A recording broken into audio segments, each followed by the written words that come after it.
गांव में एक किसान अपनी पत्नी और एक बेटी के साथ रहता था। वह किसान पूरा दिन खेत में मेहनत करके अपने परिवार का गुजारा चला रहा था। फिर एक दिन किसान की तबीयत बहुत बिगड़ जाती है। तब किसान की पत्नी गांव के वैद्य को बुलाकर लाती है। वैद्य किसान की नब्ज देखते हैं, लेकिन उन्हें कुछ समझ नहीं आता कि मोहन को क्या बीमारी हुई है। इसी तरह दिन बीतते जाते हैं और मोहन की तबीयत लगातार बिगड़ती जाती है और वह दिन ब दिन कमजोर होता जाता है। वह इतना कमजोर हो जाता है कि अब उसे बिस्तर से उठने में भी बहुत मेहनत करनी पड़ती। उसकी यह हालत देखकर उसकी पत्नी और बेटी बहुत उदास हो जाते हैं। फिर एक दिन किसान की बेटी मीरा अपने घर से निकलकर गांव के स्कूल में पढ़ाने जा रही होती है। तभी कुछ मनचले उसे छेड़ने लगते हैं। ओ मेरी राम प्यारी, किधर चली? आजा मेरी गाड़ी में बैठ जा, तुझे सैर करा दूंगा।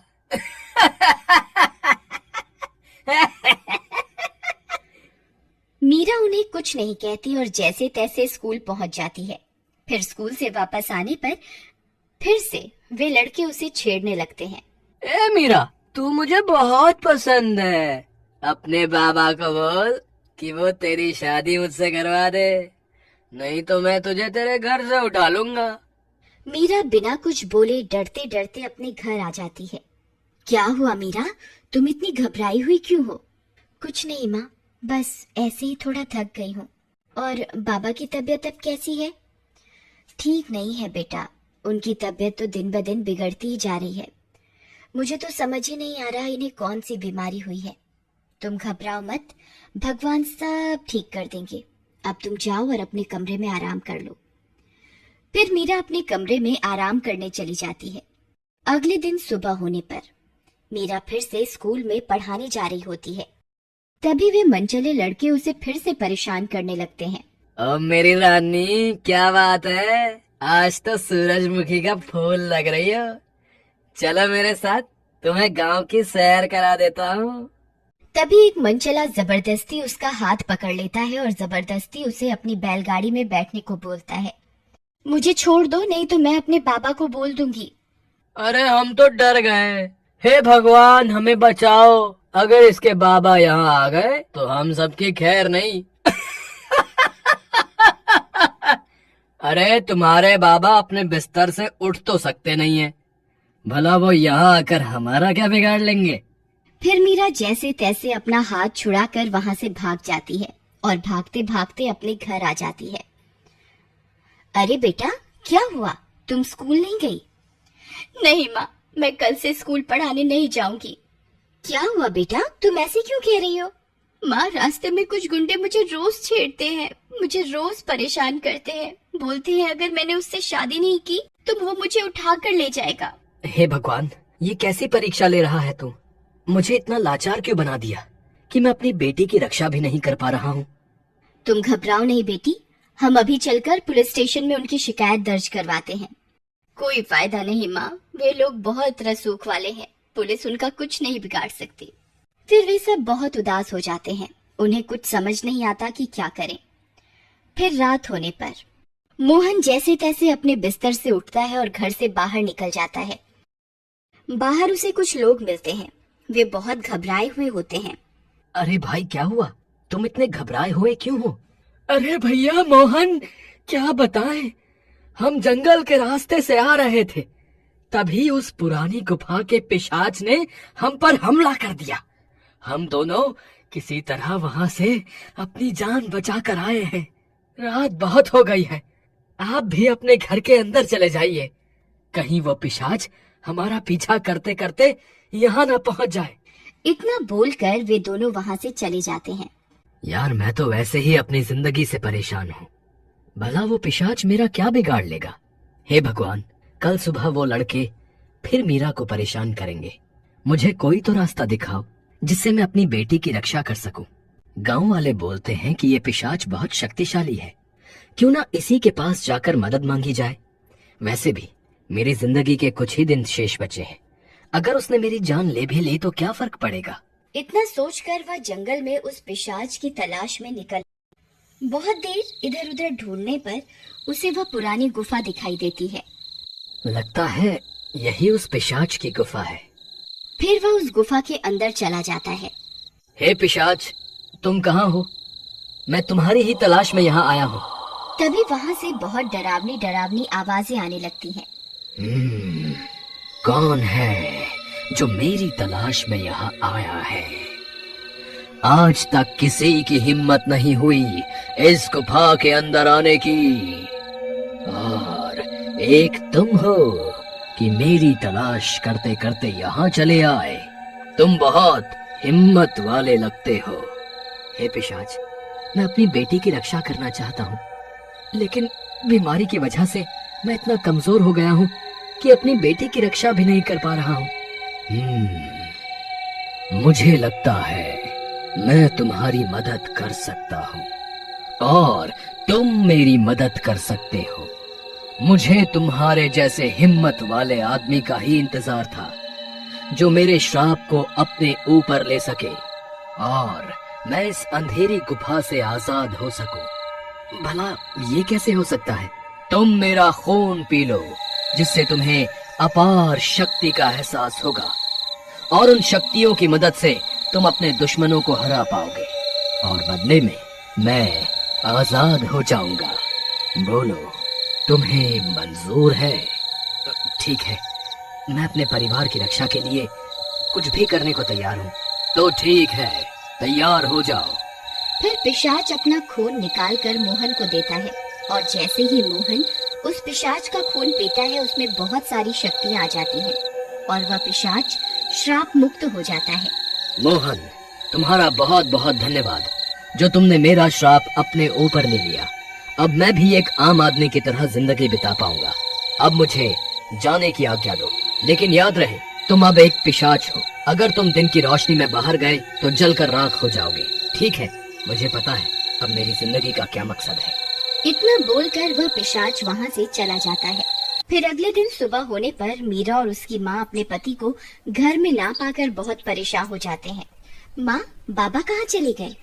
पता नहीं बेटा, वह तो खुद अपने बिस्तर से उठ भी नहीं सकते, पता नहीं कहाँ चले गए। फिर वे दोनों अपने बाबा को ढूंढने लगते हैं।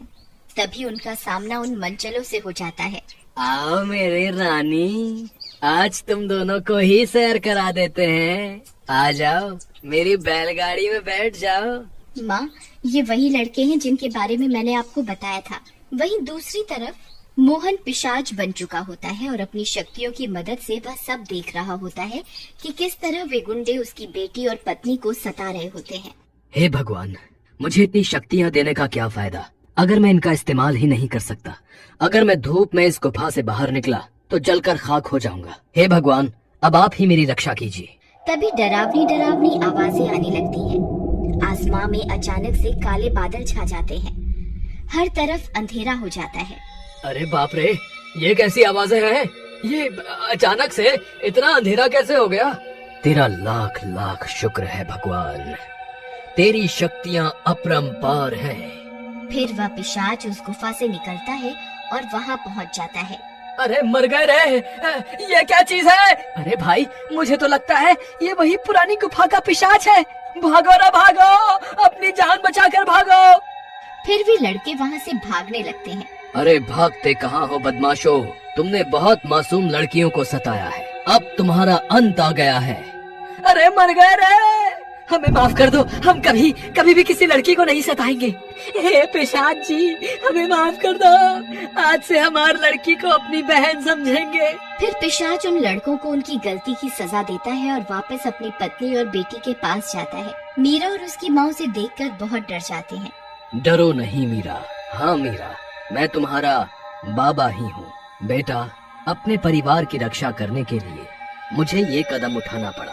अब कभी भी ये लड़के तुम्हें तंग नहीं करेंगे। मैंने अपना फर्ज पूरा कर दिया है, अब मैं शांति से मर सकूंगा।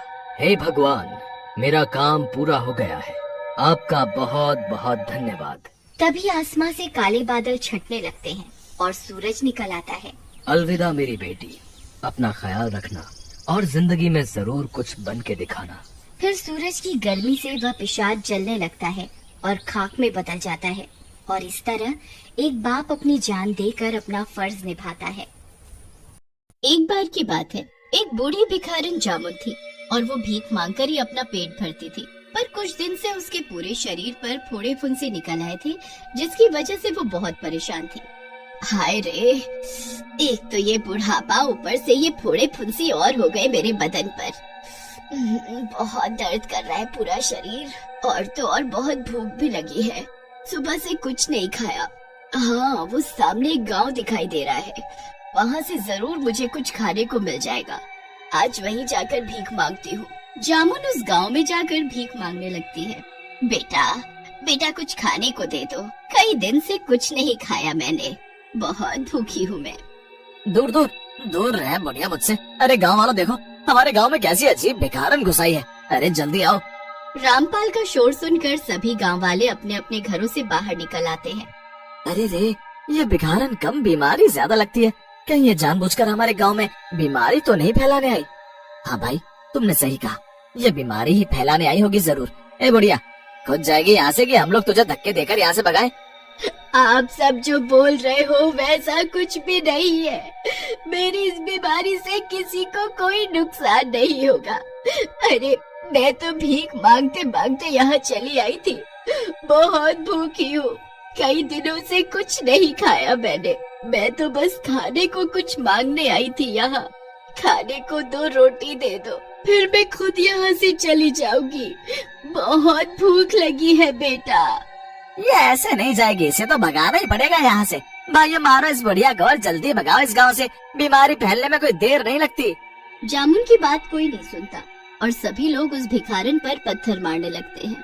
पत्थर के मार लगने से भिखारन खूनन खून हो जाती है और अपनी जान बचाकर वहाँ से भाग जाती है और कुएं के पास लगे एक पेड़ के पास जाकर छिप जाती है। नहीं छोड़ूंगी किसी को, मार डालूंगी सभी को। अरे इसमें मेरी क्या गलती थी? मेरी बस यही तो गलती थी कि मैं गरीब हूँ, लाचार और भूखी हूँ। एक रोटी अगर मुझ बुढ़िया को खिला देते तो क्या चला जाता इनका। भिखारन अपने आप से ही बड़बड़ा रही थी कि तभी चुपके से वहाँ गांव में ही रहने वाले राघव और उसकी पत्नी सुधा आते हैं और भिखारन से धीमी आवाज में बोलते हैं। काकी, हम तुम्हारे लिए ये खाना लाए हैं, तुम इसे खा लो और किसी से कुछ नहीं कहना कि हमने तुम्हें ये खाना दिया है। गांव वालों ने तुम्हें बहुत मारा, हमें ये बिल्कुल भी अच्छा नहीं लगा, पर हम तुम्हें बचाने के लिए कुछ भी नहीं कर सकते थे। पर हाँ, हम तुम्हें खाना जरूर खिला सकते हैं। काकी, अब हमें चलना होगा यहाँ से, अगर किसी ने हमें यहाँ देख लिया तो बहुत गड़बड़ हो जाएगी। सुधा और राघव भिखारन को इतना बोलकर वहाँ से चुपचाप चले जाते हैं और वहाँ भिखारन रोटी को माथे से लगाती है और खाने लगती है। भिखारन को बहुत चोट लगने की वजह से वो वहीं बैठे बैठे ही मर जाती है। पूरे गांव में भिखारन के मरने की खबर फैल जाती है। उस भिखारन को भी यही हमारे गांव में ही मरना था क्या? अब क्या करें उसका? कौन हाथ लगाएगा उसे? कौन करेगा उसका अंतिम संस्कार? भैया मैं तो कहता हूँ कि इस बुढ़िया को वहीं पड़ा रहने देते हैं। उसकी गंध सूंघते ही जंगली जानवर उसे खुद ब खुद खा जाएंगे, किसी को कोई हाथ लगाने की जरूरत नहीं पड़ेगी। गांव वालों की बातें सुनकर सुधा और उसके पति राघव को बहुत बुरा लगता है, इसलिए वो दोनों आधी रात के वक्त उस भिखारन के पास जाते हैं और दोनों मिलकर उसे वहीं गड्ढे में गाड़ देते हैं। और गांव वालों को यही लगता है कि सच में उस भिखारन को जंगली जानवर खा गए। फिर रातों रात उसी जगह जहाँ भिखारन दबी थी वहाँ एक बड़ा सा जामुन का पेड़ उग जाता है और उस पेड़ पर मोटे मोटे काले जामुन भी लबालब लग जाते हैं। उस पेड़ पर लगे जामुनों पर जब नट्टू की नजर पड़ती है तो उसके मुंह में पानी भर आता है और वो तुरंत जामुन के पेड़ पर चढ़ जाता है। पर पेड़ पर चढ़ते ही उसे वहाँ एक गुफा नजर आती है। नट्टू उस गुफा में घुस जाता है और वहाँ गुफा में एक बुढ़िया को देखकर चौंक जाता है। कौन हो तुम? और इस पेड़ पर, यहाँ गुफा में? मेरे तो कुछ समझ नहीं आ रहा है, ये सब क्या हो रहा है? पेड़ पर गुफा में ये बुढ़िया कैसे आई और ये यहाँ क्या कर रही है? ज्यादा दिमाग पर जोर डालने की कोई जरूरत नहीं, तुम बस इन जामुनों पर नजर डालो। देखो देखो ये जामुन कितने रस भरे और मीठे मीठे हैं। अरे जब तक तुम इन्हें खाओगे नहीं तो तुम्हें कैसे पता चलेगा कि ये मीठे हैं या नहीं। ये लो और खाओ इन्हें। और हाँ, अगली बार मैं तुम्हें जामुन तभी खिलाऊंगी जब तुम मेरे और मेरे जामुन का पता किसी और को नहीं बताओगे। नट्टू बुढ़िया के हाथ से जामुन लेकर खा जाता है। नट्टू को जामुन बहुत मीठे और स्वाद लगते हैं। वो और खाता है और खाते ही जाता है। अब तो मेरा पेट भी भर गया, बहुत खा लिया मैंने, अब मुझे चलना चाहिए। पर मैं कल फिर आऊंगा जामुन खाने, तुम मेरे लिए कल भी रखना। नट्टू जामुन खाकर खुशी खुशी वहाँ से चला तो जाता है, पर घर पहुँचते ही उसके पूरे शरीर पर फोड़े निकलने शुरू हो जाते हैं और वो दर्द से तड़पने लगता है। और वहाँ पेड़ पर वो बूढ़ी औरत बहुत खुश हो रही होती है, क्योंकि नट्टू को ये नहीं पता था कि जिस पेड़ के जामुन वो खा गया वो पेड़ एक चुड़ैल का है और वो बूढ़ी औरत भी एक चुड़ैल थी। नट्टू के जाते ही बूढ़ी औरत चुड़ैल में बदल जाती है। अभी तो ये शुरुआत है, आगे अभी बहुत कुछ सहना बाकी है। मुझ चुड़ैल से बचकर कोई नहीं जा सकता। आओ आओ मेरे पास आओ और खाओ मेरे ये जहरीले जामुन। चुड़ैल अपने अगले शिकार के लिए ऊपर पेड़ से झांकने लगती है और जैसे ही पेड़ के नीचे से बिरजू जा रहा होता है तो चुड़ैल उसके ऊपर जामुन फेंकने लगती है। चुड़ैल पेड़ के ऊपर बैठी बिरजू के आने का इंतजार कर रही थी। तुम जैसे ही ऊपर आओगे मैं अपना रूप बदल लूंगी। तुम्हें कुछ पता नहीं चलेगा कि मैं कौन हूँ। और ये मेरे जहरीले जामुन मीठे नहीं दर्द भरे हैं। आखिरकार मैं इस पेड़ पर चढ़ ही गया, पर शायद इस पेड़ पर कोई रहता है। कुछ घर जैसा दिख रहा है मुझे, और वहाँ कोई बुजुर्ग औरत भी बैठी हुई दिख रही है। सुनो, कौन हो तुम और इस पेड़ पर क्यों रह रही हो? मेरी मर्जी, मैं कहीं भी रहूं। वैसे मुझे नीचे जमीन से ज्यादा ऊपर पेड़ की छांव अच्छी लगी, इसलिए यहाँ बस गई। यहीं रहती हूँ और ये जामुन खाकर अपना पेट भर लेती हूँ। ये तुम भी खाओ जामुन, बहुत मीठे हैं। तुम्हें तोड़ने की भी जरूरत नहीं, मैंने पहले से ही तोड़ रखे हैं। बिरजू ढेर सारे जामुन खाता है और अपने गमछे में भी थोड़े बांध लेता है अपनी पत्नी और बच्चों के लिए। फिर चुड़ैल बिरजू को भी मना कर देती है कि उसके बारे में किसी को ना बताए। घर पहुंचते ही बिरजू अपनी पत्नी रेखा और बच्चों को जामुन खिलाता है, पर तभी अचानक सबके शरीर पर फोड़े निकलने शुरू हो जाते हैं, हाथों पर, मुंह पर, हर जगह। अजी अजी ये क्या हो गया? ये अचानक मेरे शरीर पर इतने फोड़े कैसे निकल आए? ये तो आपके और बच्चों के शरीर पर भी निकल आए। मेरी तो कुछ समझ नहीं आ रहा कि ये सब क्या हो रहा है। हम सबके शरीर पर एक साथ एक जैसे फोड़े कैसे निकल आए? हमें अभी चलना होगा वैद्य जी के पास, क्योंकि इनमें बहुत खुजली हो रही है। चलो सब जल्दी। बिरजू और उसका परिवार वैद्य के पास पहुंचता है तो वैद्य उन्हें हाथ लगाने से मना कर देता है। छी छी छी, ये सब क्या लगा रखा है तुमने? क्या तुम्हें पता नहीं कि ऐसी बीमारी मैं ठीक नहीं करता? इसे हाथ लगाऊंगा तो मुझे भी ये बीमारी लग जाएगी। वैद्य जी रहम करो, मेरे बच्चों और पत्नी को आप ही ठीक कर सकते हो। हमें कोई अच्छी सी दवा दे दीजिए जिसे खाकर हम ठीक हो जाएं। मैंने बोला ना, इस बीमारी की मेरे पास कोई दवा नहीं। तुम सब जाओ यहाँ से। जाते वक्त बिरजू और उसके परिवार को सब घूर घूर कर देखने लगे और बातें बनाने लगे, पर किसी की हिम्मत नहीं हुई कि उनके पास जाए और उनसे उनकी हालत के बारे में पूछे। जामुन वाली चुड़ैल ने एक एक करके सभी गांव के लोगों को अपने जहरीले जामुन खिला दिए और वहाँ गांव के लोग इसे बीमारी समझने लगे। मुझे तो लगता है ये बीमारी एक दूसरे को छूने से हो रही है, पर मेरी ये समझ नहीं आ रहा ये बीमारी आखिर हमारे गांव में आई कहाँ से। तभी वहाँ चुड़ैल अपना रूप बदल कर अपने सिर पर जामुन से भरा टोकरा उठाए आ जाती है और जोर जोर से हंसने लगती है। कितना सुकून मिल रहा है तुम सबको इस हालत में देखकर। बताओ बताओ, अब कैसा महसूस हो रहा है तुम सबको? तभी वहाँ खड़े सभी लोग एक एक करके यही बोलते हैं कि उसने सभी को जामुन खिलाए। तभी उन सबको समझ आ जाता है कि ये सब बूढ़ी औरत की चाल थी और उसने ही उन सबका ये हाल किया है। पर उनके बोलने से पहले ही बूढ़ी औरत चुड़ैल में बदल जाती है। अब समझ आया कि मैं ऐसा क्यों बोल रही थी। एक दिन तुम सबने मुझे एक रोटी के लिए तड़पाया, एक दिन तुम सबने मुझे एक रोटी के लिए तड़पाया और पत्थरों से बहुत मारा और तुम लोगों से जान बचाकर मैं भाग गई। पर मरने से पहले एक भले पति पत्नी ने मुझे खाना खिलाया, मेरी तकलीफ को समझा। पर सुबह की किरण मेरे नसीब में नहीं थी क्योंकि मैं मर चुकी थी। हम सबको अपनी गलती का एहसास हो गया, इसलिए हम सब तुमसे माफी मांगते हैं और ये वादा भी करते हैं कि कभी भी कोई भूखा हमारे दरवाजे पर आएगा वो भूखा नहीं जाएगा। गांव वालों की ऐसी बातें सुन चुड़ैल का दिल पसीज जाता है और वो सभी को माफ तो कर ही देती है और फोड़ों से छुटकारा दिलाने का तोड़ भी बता देती है। उसके बाद गांव के सभी लोग बिल्कुल पहले जैसे हो जाए।